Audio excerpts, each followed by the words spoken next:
Hello friends, कैसे हैं आप लोग। आज के हमारी जो टॉपिक है दोस्तों वो है महमूद गजनवी के बारे में। और इसी तरह से हम पूरे हिस्ट्री को छोटे छोटे टॉपिक में बांट कर पढ़ेंगे, ठीक है। तो आइए कवर करते हैं इस टॉपिक को, डिटेल में कवर करते हैं। महमूद गजनवी, तो सबसे पहले हम देख लेते हैं कि भारत में तुर्कों के आक्रमण का क्रम क्या रहा, कैसे रहा। तो इसके बारे में पूरा जान लेते हैं, गजनवी के बारे में, ठीक है। तो देखिए, अलप्तगीन नाम का एक व्यक्ति रहता है, ठीक है। अलप्तगीन, इसने सबसे पहले 10वीं शताब्दी में, कौन सी शताब्दी दोस्तों, 10वीं शताब्दी में गजनी में एक स्वतंत्र तुर्क राज की नींव डालता है, ठीक है ना। कहाँ पे दोस्तों, गजनी में। गजनी दोस्तों आपका पड़ता है अफगानिस्तान के बॉर्डर से आप आगे बढ़ोगे, मुल्तान जहाँ पड़ता है उसके जस्ट आगे गजनी पड़ता है। एक छोटा सा राज्य था, ठीक है। और वहाँ पे यह तुर्क राज्य की स्थापना होती है। और मैंने आपको बता दिया कि हम पढ़ रहे हैं भारत पर तुर्कों के आक्रमण के बारे में, ठीक है। तो 10वीं शताब्दी में अलप्तगीन ने गजनी में क्या की, एक तुर्क राज्य की नींव डाली। तो कई बार क्वेश्चन आया हुआ है दोस्तों, इस बार के अभी शायद समीक्षा अधिकारी में क्वेश्चन आया हुआ था, अलप्तगीन के बारे में पूछा था। ऐसे पूछा था कि जो है गजनी वंश की स्थापना किसने की थी, तो अलप्तगीन ने किया था, ठीक है ना। तो देखिए, अलप्तगीन का पुत्र, अलप्तगीन ने सिर्फ एक तुर्क राज्य की स्थापना की, इसके बाद फिर आगे का काम उसके पुत्र ने किया। उसका पुत्र कौन, उसके पुत्र का नाम दोस्तों सुबुक्तगीन था, ठीक है ना। उसके पुत्र का नाम सुबुक्तगीन था। और तुर्कों का प्रथम आक्रमण जो भारत पर हुआ है वह इसी के नेतृत्व में हुआ है, यानी सुबुक्तगीन के नेतृत्व में हुआ है। क्या हुआ था दोस्तों, तो देखिए, अफगानिस्तान में मैंने बताया कि जो भारत है, भारत में जो अफगानिस्तान का आखिरी पॉइंट है उसका नाम है मुल्तान। मुल्तान के जस्ट आगे गजनी पड़ता है, ठीक है। तो किसी भी तुर्की राजा को आगे बढ़ने के लिए उसे अफगानिस्तान से गुजरना पड़ेगा भारत में आने के लिए। तो अफगानिस्तान का जो राजा रहता है, राजा जयपाल, इससे इसका युद्ध होता है, ठीक है। और अंततः वह संधि हो जाती है, ठीक है। और यह संधि होती है कि ठीक है, दोबारा हम भारत पे हमला नहीं करेंगे और वह गजनी पे हमला नहीं करेगा। इस चीज़ को लेकर फिर सरेंडर कर जाते हैं दोनों लोग और बात वहीं ख़त्म हो जाती है, ठीक है। तो देखिए, ये राजा जयपाल, इसकी जो राजधानी रहती है दोस्तों, ये वैहिंद रहती है। वैहिंद का कई नाम है दोस्तों, उद्भांडपुर, पेशावर, ये सारे पाकिस्तान में पड़ते हैं, ठीक है ना। वैहिंद, उद्भांडपुर या पेशावर, ठीक है। आगे तो सुबुक्तगीन ने आक्रमण करना चाहा, लेकिन एक प्रकार से हम कह सकते हैं कि यह असफल आक्रमण रहा। असफल क्यों रहा, क्योंकि संधि हो गई और बस बात वहीं ख़त्म हो गई। फिर से सुबुक्तगीन का जो पुत्र है वह है महमूद गजनवी, ठीक है। इसके बारे में आप सभी लोगों ने सुना होगा, महमूद गजनवी के बारे में।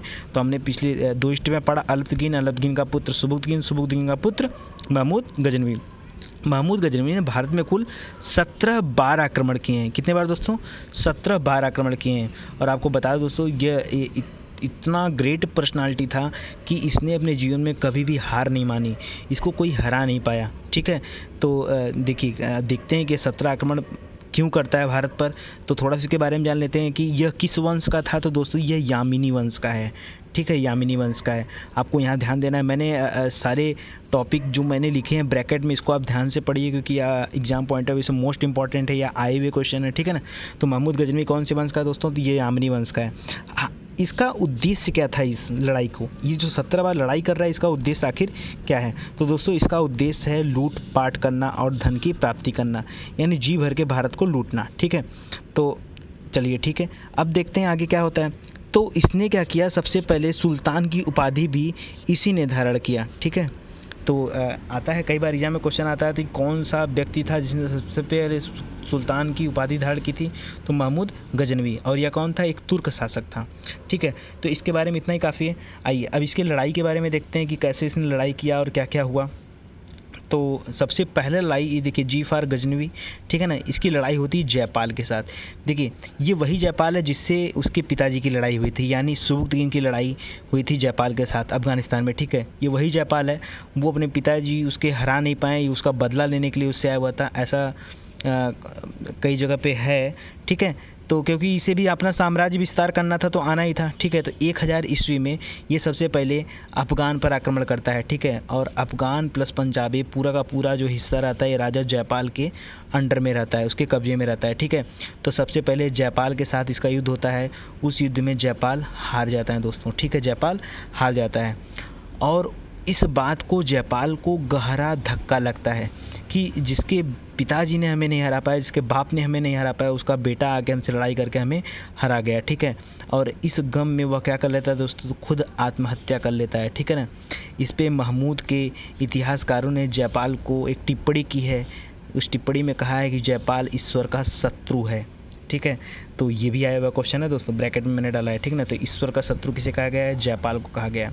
ठीक है, क्यों आत्महत्या कर लिया? क्योंकि उसके पिताजी ने उसे नहीं हरा पाया और उसके बच्चे ने हरा दिया, इसलिए जयपाल ने आत्महत्या कर लिया। ठीक है ना, आगे देखिए, फिर से ये गजनवी आगे बढ़ता है और इसकी लड़ाई होती है अब्दुल फ़तेह दाऊद से 1005 ईस्वी में। ठीक है ना, 1005 ईस्वी में ये एंटर करता है मुल्तान के पास के सेक्टर पे, वहाँ आक्रमण करता है और मुल्तान को जीतता है। ठीक है, तो देखिए अब पंजाब, अफ़गान और मुल्तान का एरिया किसके हिस्से में पहुंच चुका है? ये गजनवी के हिस्से में पहुंच चुका है। अगली लड़ाई होती आनंदपाल से।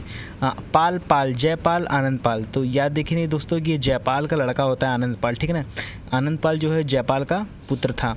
अब ये आएगा अपने पिताजी का बदला लेने के लिए, लेकिन ये जान रहा है कि महमूद गजनवी बहुत ही बदमाश है और उससे लड़ना इतना आसान नहीं है। ठीक है, तो उसने क्या किया दोस्तों कि ग्वालियर, कन्नौज, अजमेर और उज्जैन और इसके साथ उसकी खुद की सेना, ठीक है ना, इन पांचों जगहों की संयुक्त सेना के साथ मिलकर युद्ध किया 1008 में गजनवी के साथ।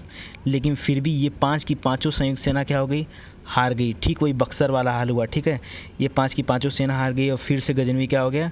जीत गया। तो देख सकते हैं कि गजनवी कितना ग्रेट है, आगे बढ़ता चला जा रहा है। ठीक है, इसे कोई हराने वाला नहीं है। ठीक है, एज लाइक सिकंदर। ठीक है, आगे देखिए, अगली इसकी लड़ाई जो है दोस्तों ये राज्यपाल से होती है।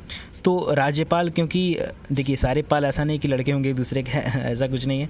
राज्यपाल एक अलग व्यक्ति होता है, एक अलग राजा रहता है। ये कन्नौज का राजा रहता है। ठीक है, तो ये 1018-19 में जब गजनवी कन्नौज की तरफ अपनी सेना लेकर बढ़ता है तो जो राजा राज्यपाल रहता है बिना युद्ध किए ही भाग खड़ा होता है। ठीक है, यह तो भगौड़ा साबित हो गया। तो बिना युद्ध किए भाग खड़ा होता है, यह एक राजा के लिए इससे बड़ी निंदा नहीं हो सकती है। ठीक है, ये बहुत ही गलत चीज़ है, उसको नहीं भागना चाहिए था। ठीक है, लेकिन वो भाग जाता है और इसी कारण से कालिंजर दोस्तों पड़ता है, ये बुंदेलखंड में है कालिंजर का किला। ठीक है, तो कालिंजर का राजा रहता है जो कि चंदेल शासक रहता है, उसका नाम रहता है विद्याधर। यह समझ लीजिए उस टाइम पीरियड का सबसे महान राजा है। ठीक है ना, बताता हूँ अभी इसके बारे में आगे कहानी।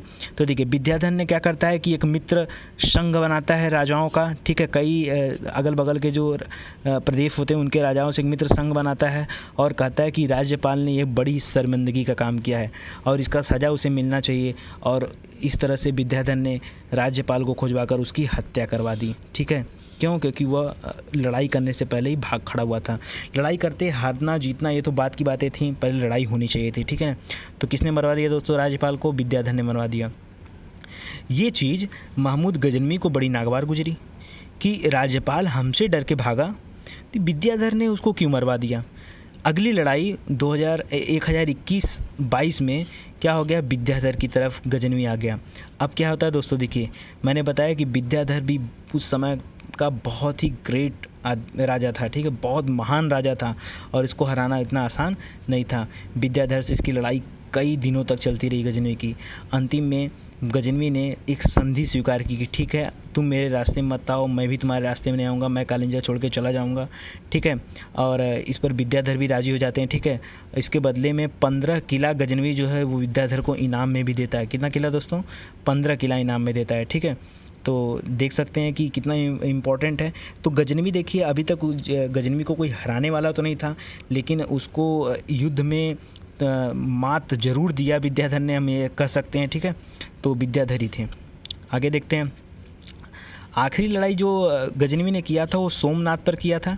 ठीक है ना, सोमनाथ पे भगवान भोले शंकर का ज्योतिर्लिंग है, यहाँ पे था। ठीक है, तो सोमनाथ पे यहाँ के जो राजा थे उनका नाम था भीमदेव या मूलराज प्रथम। भीमदेव या मूलराज प्रथम। ठीक है ना, यहाँ पे अपार संपत्ति लूटता है कौन? महमूद गजनवी। ठीक है, और लूट कर पूरे सोमनाथ मंदिर में जो शिवलिंग रहता है उसके टुकड़े टुकड़े कर देता है और उसको ले जाकर गजनी में दोस्तों एक जामी मस्जिद है। ठीक है, गजनी में वहाँ की सीढ़ियों पर ले जाकर जड़वा देता है। ठीक है, और यह घटना होती है 1024-25 में। ठीक है, तो इसके बाद से उसने कहीं युद्ध लड़ने लायक नहीं रहता है, क्योंकि अब उसकी लड़ाई किससे? डायरेक्ट भगवान शिव से थी। लौट कर जाता है, फिर कभी वापस नहीं आता है। ठीक है, अब देखिए उपाधि इंपॉर्टेंट हमारे लिए कि महमूद को कौन कौन सी उपाधि दी गई थी। तो इसने गाजी की उपाधि धारण की थी।